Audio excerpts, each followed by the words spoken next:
What's going on, y'all? It's your boy. I pull up to the house, and I'm bringing you some more NCAA football 14 offline dynasty featuring the Georgia State Panthers. As you can see, I've already played Week 3's game. It was a game, another FCS opponent. As you saw in the last video, we made that epic comeback against FCS Midwest. We played another FCS Midwest team and blew them out the water. Here's some of the highlights. We got the defense got going early after we gave up this touchdown here. We locked down for the rest of the game, and then from then on, it was all Georgia State. And Freddie Hughes did a great job spreading the ball around, hitting up Jeff Smith right here for the long touchdown pass. Nice little move right there for the TD. We got the big win, 38-7. Things working on the ground, through the air. Freddie Hughes, see that throw right there on the run. Daniel Bauer makes a great touchdown catch right there as well, putting us up by 2 scores already. And yeah, this game went by pretty easily compared to the first time. As you saw, like I said in the last video, we had to make that comeback down by 2 scores with 2 minutes to play. This time it was never in doubt. Pick 6 right here by G State. Go Panthers. And yeah, today's video, I wanted to include that. Actually, that wasn't a pick 6. Never mind, my bad. But but I wanted to at least include some highlights from Game 3. I wasn't gonna do the whole editing for it because it'd have been boring watching me blow out an FCS team. It was nice coming back on one, but boring nonetheless playing against them, especially second straight game.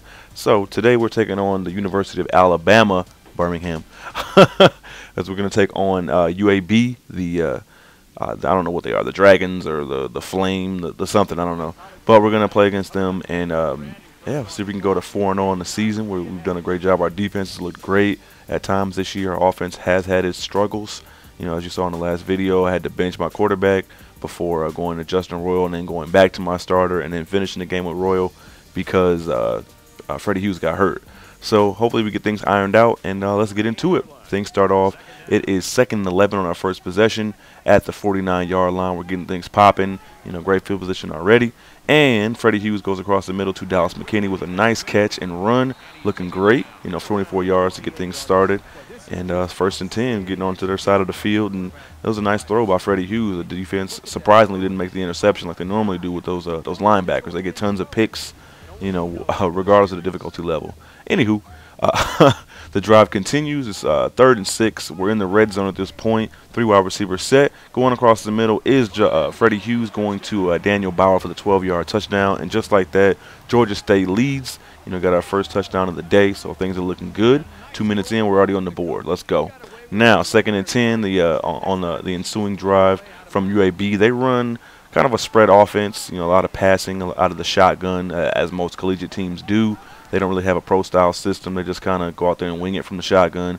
So we went ahead and jumped the throw. Got the pick with Bush, who actually got an interception in the highlight reel from the previous game against FCS Midwest as well.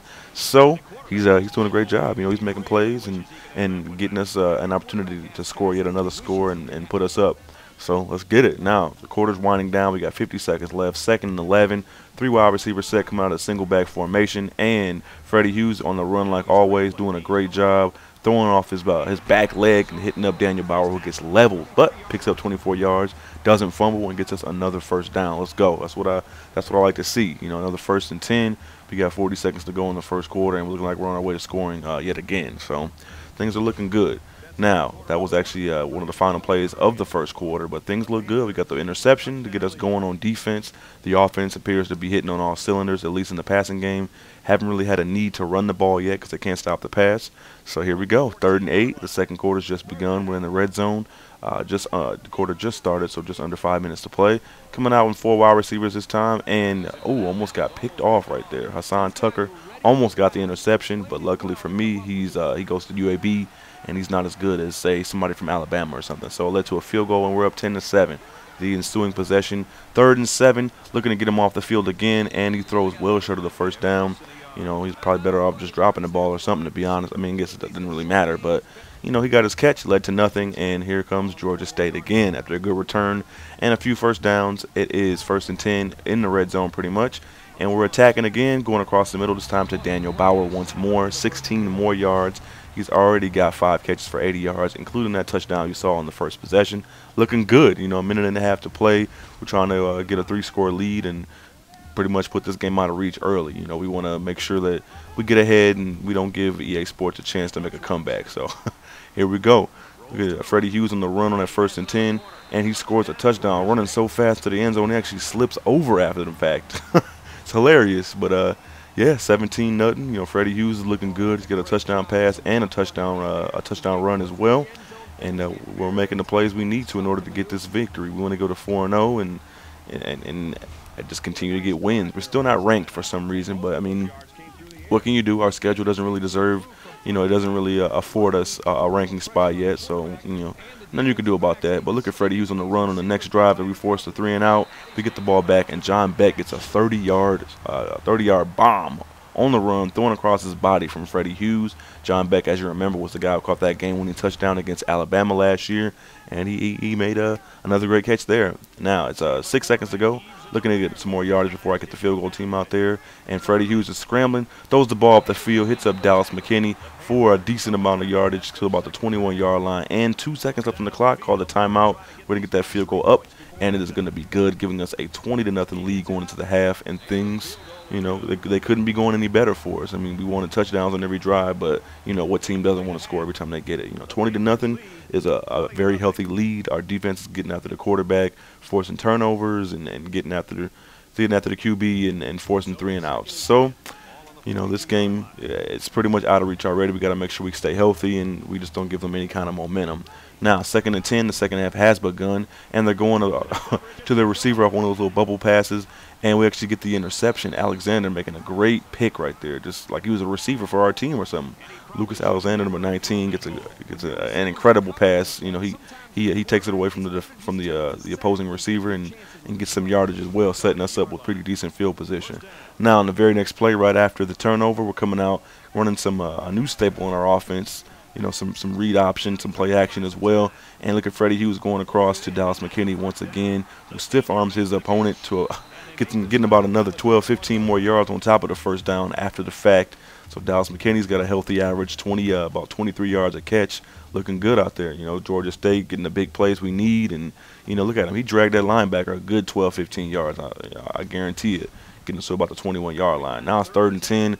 We're trying to keep this drive going, run some clock out and get some more points, just to keep them off the board. And there's another first down. This time to our 4-star recruit, Tyler Thorne, picking up the first down, 12 yards, and we're setting ourselves up in goal to go. Now it's 2nd and goal, coming out with the running back in the single back formation, going to run some little stretch play. And look at Quincy Lester just juking the defender without even really doing a move, showing off his Nike gloves and getting the touchdown. Let's go.